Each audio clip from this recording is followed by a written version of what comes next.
All right, ladies and gentlemen, the one and only James Williams Dog Waters, and I'm back. And early today, I gave you guys my insight on what I thought was going on with the Epstein files, and I come back to give you a little bit more insight. And then I'm going to table this and get into some other stuff. But as you watch what's going on, I'm becoming more and more convinced that not only was a deal made, but the deal was made because the files do exist and that there's leverage there, but there had to be some type of deal made. The details of the deal, I'm not sure, um, but there had to be some kind of deal made, and I think that's the blowback that everybody's getting and everybody's feeling. But I'm gonna say this: the what cannot continue to happen is Epstein cannot continue to be like the the one ring that rules all. It can't be the one thing that drives everybody crazy. And what's the best way to get this dealt with? We're gonna have to go through this. You see, the MAGA party couldn't be destroyed from the outside, so it had to be turned in against itself. And there really was only one, it's only been two divisive issues that I've seen pop up. One was H1B1 visas, which was extremely divisive, and it was Bannon versus Elon, and that turned into this gigantic fight, right? And then now Epstein. Those are the two issues that seem to be a problem. There was a third. Israel was always an issue when it pertains to MAGA. But this one is the most divisive issue, and it's clear that it's there. And the fact that it's continuing to be propagated and pushed, slowly pushed, it's kind of like everyone has been put into a frying pan, and they're slowly turning the heat up on everybody about it. Slowly turning the heat up, slowly, slowly, slowly. You're not paying attention to anything else because this is what's going on. But it's to be expected. It's a very sophisticated attack. And earlier I said I believe it was done with AI. After even more reflection, I will say this, and I will confidently say this. After prayer and reflection, it was the QAnon movement who put into people's minds this thing of military tribunals, this thing of they're going to hang, you're going to get vengeance, you're going to get justice. And so you have that crowd, and there was spinoffs from that crowd. And there's nothing wrong with the people wanting retribution and wanting justice. Don't want to be clear. I'm not defending none of these pedophiles. But the point I'm making is this is Epstein derangement syndrome. Just like the left has Trump derangement syndrome, we're witnessing Epstein derangement syndrome. Because what we're seeing now doesn't make sense based upon all the evidence that's presented to us. And you know that it's a syndrome, and somebody's driving people to have a syndrome about it because they're giving you this conflicting stories. Oh, we got the video, but the video's on the front wrong floor. Oh, we got the Department of Justice says they're still looking into Epstein, but they said they didn't have anything on him publicly. There was no list, but they said they're looking into the list. That push and pull is designed to drive you crazy. It's clearly obvious. Now, why, you say, would that be?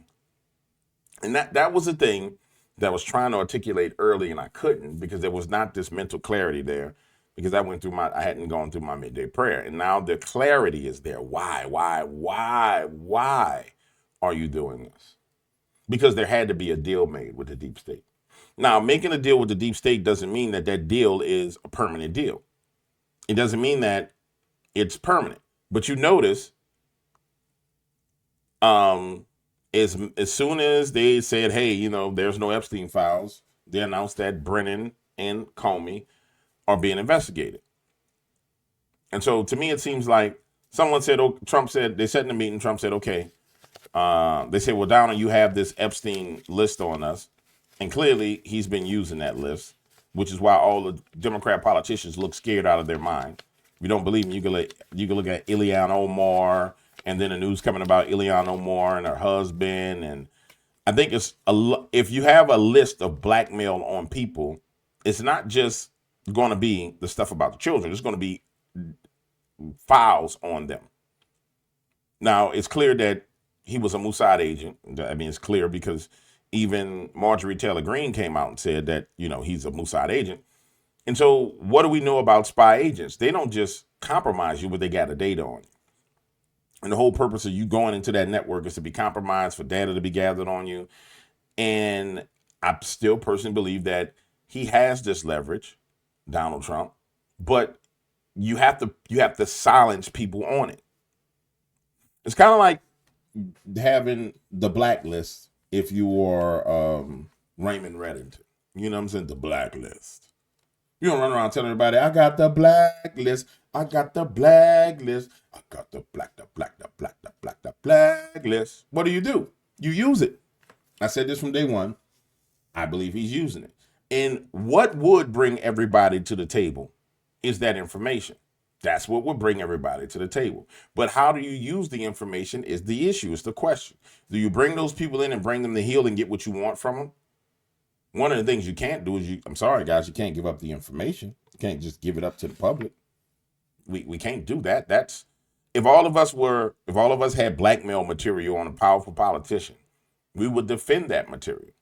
And the other thing that dawns on me about this is everybody's on board with this quote unquote move. People are calling it a cover up. That's the problem when you touch information like that, because the minute you touch it and you have any kind of agreement about it, now it becomes your cover up. So now it's the Trump's cover up of Epstein. And virtually it's true. There's a cover up. We got to admit it. The issue is why there's a cover up. And I just want to encourage you guys, because over here we're not emotional at all. It's not about emotions. It's about logic. Logically, okay, this don't make no sense. There's clearly a cover up. I've been watching Trump for 8 years. He don't seem like the kind of guy that's with the deep state. If they had anything on him in those files, they would have used that on him already, because they used every damn thing else. So none of that makes sense other than, I got y'all by the balls. And now you're watching him wield that power. And then we come out and we start to see the narratives being created. So here's Representative Burchett saying that the Epstein files were destroyed. And it would make sense that you would want somebody to say they were destroyed, because you want people to go quiet about it. It makes sense why he says people are still talking about that. You know, we got other important things going on. Why are we still talking about that? Pam, do you want to address it?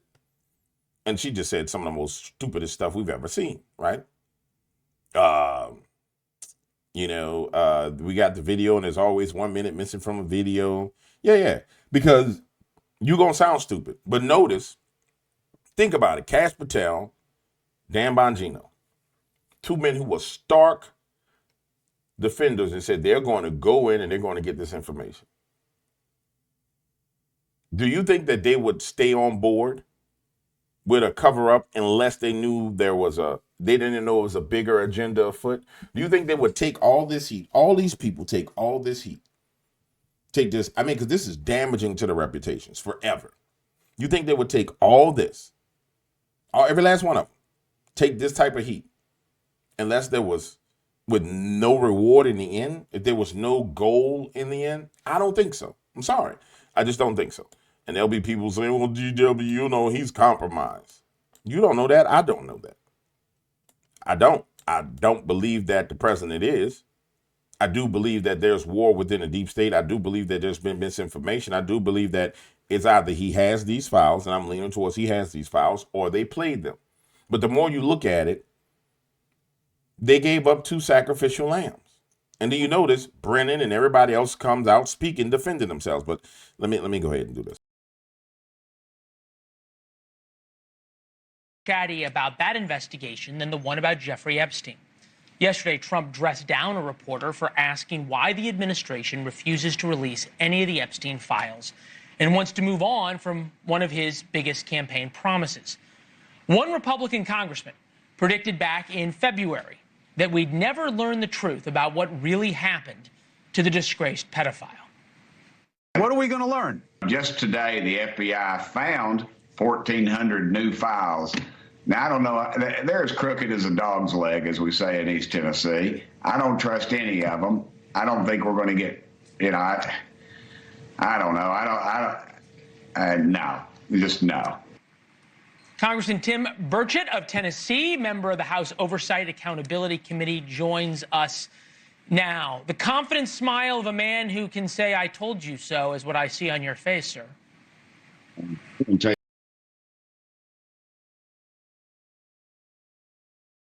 And I'm sorry, I have to do a better job of pausing these because YouTube is on this BS. Where it's like, oh, we're trying to copyright the video because of this. So I got to pause and break it up a little bit. And I'm going to say this. We're taking in data points, all right?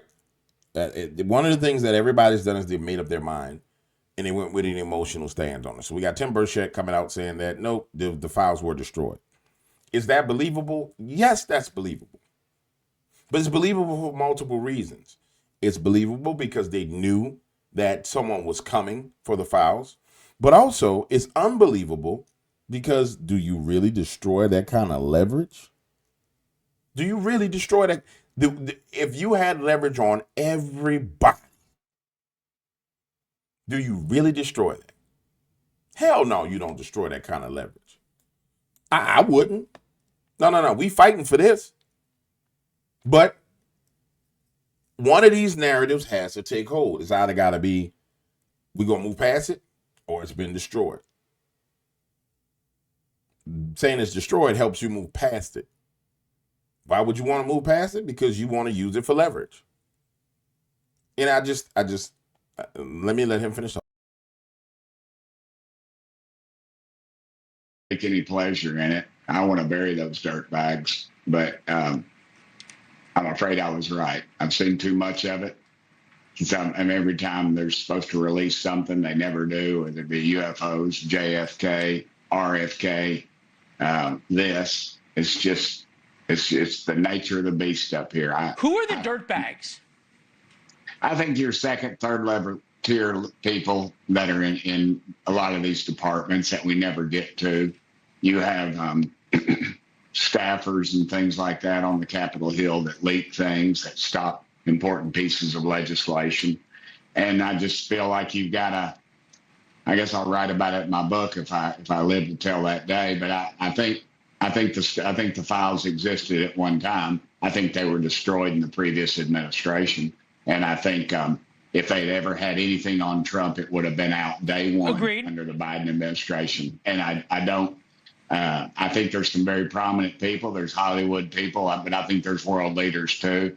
And would it have caused economic disruption around the globe? Maybe, but I don't really care. I want to. You think there's a theory? Is there a theory, perhaps, that not none, but maybe some of the people on the list didn't do anything wrong, and this would be a terrible guilt by association to put their names out, just to put everybody's name out? No one's been charged with a crime. Put all these people's names out, and suddenly, because they had an interaction with Epstein that was completely benign, they're labeled as one of his buddies? What's Miss Maxwell doing in jail? What did she do? Where is that? Who did she provide whatever she did? Why is she in jail? That's got to be a question that should be asked at some point. And that's why I say none of this makes sense, because you can't walk this back. I'm just sorry. You can't walk it back. It makes no sense. This is why I say it's going to be used for leverage. Now, and I personally believe that it was used to force a deal. You want to see some more reasons why? Because it's all over the news, the justification for what I'm saying. Watch this. This is just Breitbart, and I just opened this. Watch this. John Kerry admits Trump was right about immigration border under siege during Biden administration. Wait. You trying to tell me Mr. Globalist, Mr. Climate Change, Mr.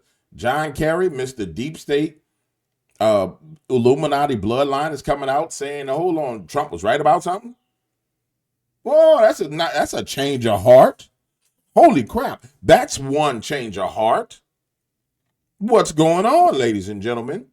What has happened? What has transpired? What in Sam hell is going on? No, let's look at some more. And so then we see Brennan coming out, pissed off, angry, and afraid on CNN. Well, we ain't heard nothing from Brennan this whole time. We ain't heard nothing from Brennan. Well, we saw Comey with the 87, 86, 45.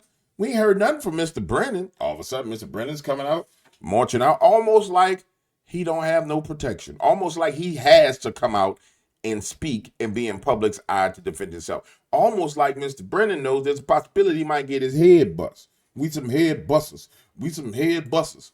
And it's clear that Mr. Ratcliffe decided that he was going to initiate this, I think, again, to try to satisfy the interest, the urge of Donald Trump, who continues to claim that the assessment of Russian interference in the 2016 election was a hoax. It was not. It clearly was not. Russia interfered. They tried to help Donald Trump. They tried to hurt Hillary Clinton. They tried to, undermine the democratic foundations of our country in terms of our election integrity. This has been validated over and over again. Move on. Get over it. But clearly, Donald Trump, believes that this is something that I think continues to need to be looked at and criticized. But again, I stand behind the assessment. I think the assessment has stood the test of time. And again, I point to those reviews that were done in a apolitical, nonpartisan fashion. He sounds real damn humble, don't he? That's not the same Brennan from 8 years ago. This Brennan right here is real humbled. I'm telling you, something happened. I can't tell you everything about what it is because I don't have that insight. I'm not in the mix like that. And I want to be clear with you. When it comes to issues like this, I don't go get other data points. Like people will go listen to Alex Jones and I don't do that because I don't want my mind being polluted with someone else's opinion. I just want to be able to get the data myself. I'll probably, after I release this, I'll probably go and I got to take a ride somewhere. I'll probably put it on Alex and see what he has to say because he did an interview with Roger Stone. But I'll even say this. The interview with Alex Jones and Roger Stone that came out today, if you look at it from this perspective and think there had to be some kind of deal made and you listen to what Roger says, you're going to see through this and you're going to be able to decipher this. But it cannot be anything emotional. Because the one thing we've noticed about Donald J. Trump is he's not an emotional person. I mean, think about it. I mean, have we seen him get angry? Yes. But this man was attacked. This man was indicted. This man was arrested. This man went through all this stuff, and he was cool as a cucumber. Cool as a cucumber. Because he's got a spirit of an assassin. He's a business assassin. And so when you see an assassin at work, if you ain't never been a business political assassin, then you don't understand it when you see it. It's like, oh my God, we expect, no. They ain't going to do what you think they should do. I'm sorry, guys. I'm just sorry. I'm not,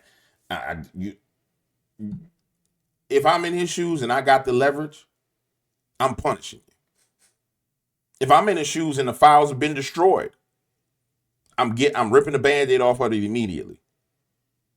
Mr. Williams, President Williams, the files have been destroyed and we've been played and people have been telling us we have the files and we don't. All right, let's go out there and tell them that there's nothing. Well, sir, it's going to end bad. Would you want to delay it? Let's get it done now. Sir, we got all the files on them, sir. And we got everything.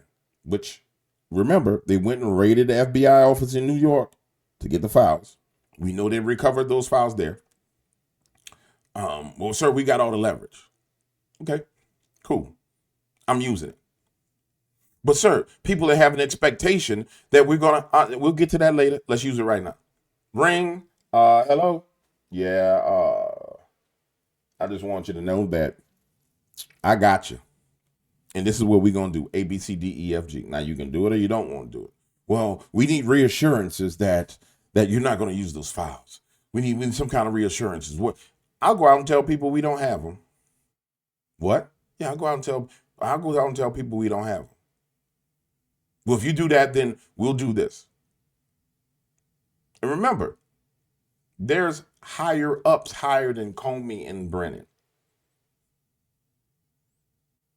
The issue is, we don't really know who the real controllers are. It ain't Hillary and Bill.